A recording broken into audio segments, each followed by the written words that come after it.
Perhaps you believe that there are only two choices as to how a universe gets underway. These are the two more publicized and popular perspectives on how universes get underway. On the one hand, you have something like a neo-Darwinianist perspective. On the other, something like a designer perspective, some intelligent designer perspective. These are the two more popular views, but there are a range of others. The neo-Darwinian perspective says that evolution through natural selection is, in a sense, a process that is radically materialistic, that mind can be explained away through natural selection,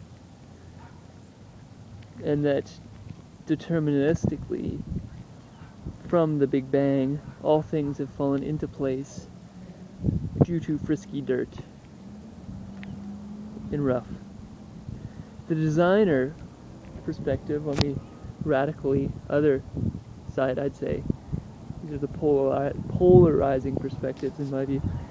The designer perspective says that there is a God that's tweaking things constantly, that has radically controlled all the processes. And this can be interpreted from a mythical framework wherein, for example, God designed the world, 4,000 years ago. In between these two polarizing perspectives, I think there are a range of others. And I would argue that the data seems to point more in that direction, somewhere in between this. How and why can I say that? And this doesn't necessitate anything like a creator God or anything, but the data seems to point in the direction that there is directionality to the evolutionary process. I think it's Marion. She was Carl Sagan's wife for a while. Wrote a paper on this sort of emergent process in I think 1966, saying that it is the case that evolution gets underway through sort of communities. That's not very well put, but it relies on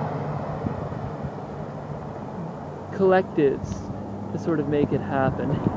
That's not very good. I'm sorry, I haven't really studied Marion's work.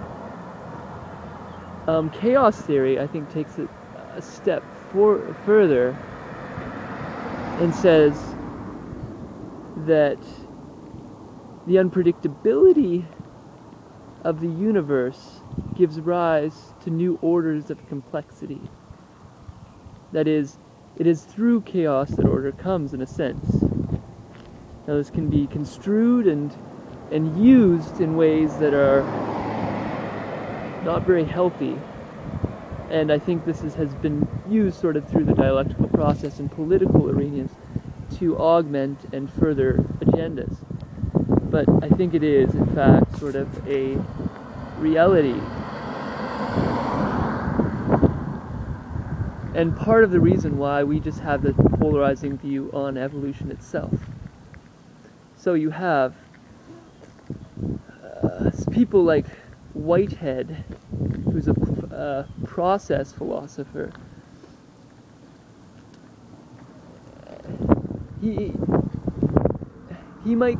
some might say he goes too far with it, because he sort of brings in this sort of divinity element, which maybe isn't necessary. So I'll stick to what has been called I don't want to say it's not either. I'm just, I want to hit as many people as possible here. The directionalists say things like, the process of evolution has a directionality to it.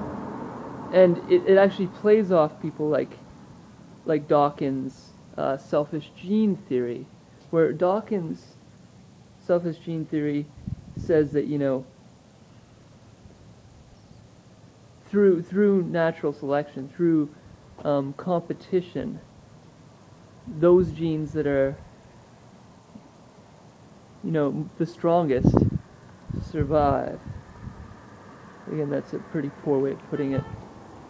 But the biocosm theory takes us a little further and plays up the idea that what about a universe itself? When it gets underway, this is playing off chaos theory too, when it gets underway, is it also in, is it competing for itself? So it would require a universe that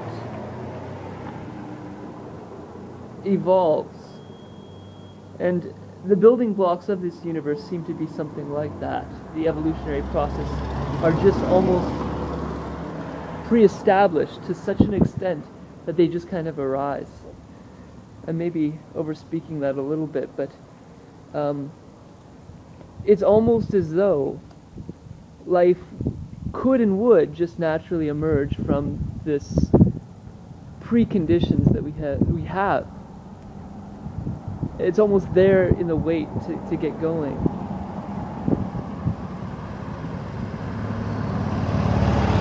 So this is almost a teleological view, in a sense similar to the Platonic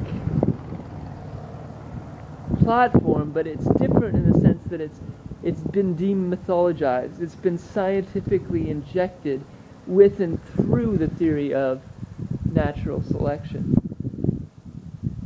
But it enhances it because it adds meaning back into it, because you yourself are a process of that evolutionary movement, and because you are part of that process, you are actually evolving evolution if and when you're trying to reach into that.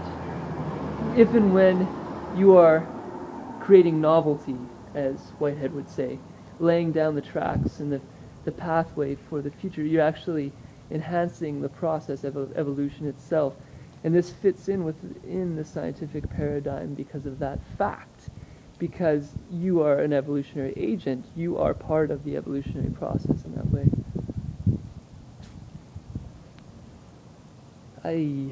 Not very well explained, but take care.